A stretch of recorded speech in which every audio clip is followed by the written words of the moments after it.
दोस्तों, अब हम पाठ्यचर्या विश्लेषण क्यों इस विषय पर चर्चा करेंगे। देखिए, विकास के लिए शिक्षा अनिवार्य वस्तु है। शिक्षा के बिना सुधार असंभव है, विकास असंभव है, क्योंकि शिक्षा विशिष्ट उद्देश्यों से होता है। विशिष्ट उद्देश्य होता है शिक्षा के, और औपचारिक शिक्षा माने स्कूली शिक्षाओं में वो उद्देश्य पाठ्यचर्या में होते हैं। उद्देश्य क्या है, पाठ्यचर्या कहती है। अतः पाठ्यचर्या शैक्षिक प्रणाली का मेरुदंड है या दिल है। अतः पाठ्यचर्या का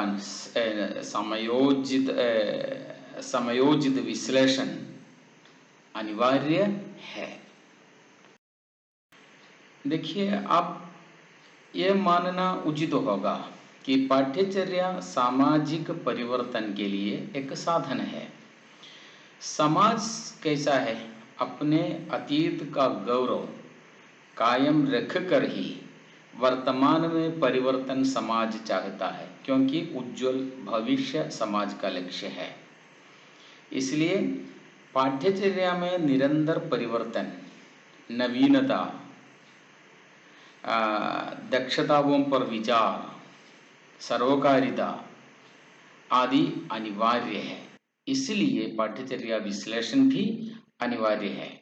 देखिए, पाठ्यचर्या में छात्रों के सर्वांगीण विकास के लिए साधन हो, मानसिक, शारीरिक, बौद्धिक सब प्रकार के विकास के लिए साधन हो। छात्र, पुस्तक और उद्देश्य, इन तीनों के बीच में एक तालमेल होना चाहिए। हर एक अध्ययन ज्ञानवर्धक होना चाहिए। अध्ययन का उद्देश्य ज्ञान का वर्धन है। जीवन के सांस्कृतिक, सामाजिक, भौतिक जानकारी का अवसर पाठ्यचर्या में होना चाहिए। पाठ्यचर्या में यह भी निश्चित करना चाहिए कि छात्र किस कक्षा के या किस स्तर के छात्र हों, उसके स्तर के अनुकूल या कक्षा के अनुकूल एक विषय पर कितनी जानकारी उसे मिलना चाहिए, उसका भी निर्धारण, माने ग्रेड का निर्धारण, मानकता का निर्धारण पाठ्यचर्या में होना चाहिए। विषय संबंधी मानकता या ग्रेड का निर्धारण पाठ्यचर्या में होना चाहिए। उचित पाठ्यचर्या से ही उचित शिक्षण होता है, और शिक्षण प्रक्रिया का बुनियाद है पाठ्यचर्या।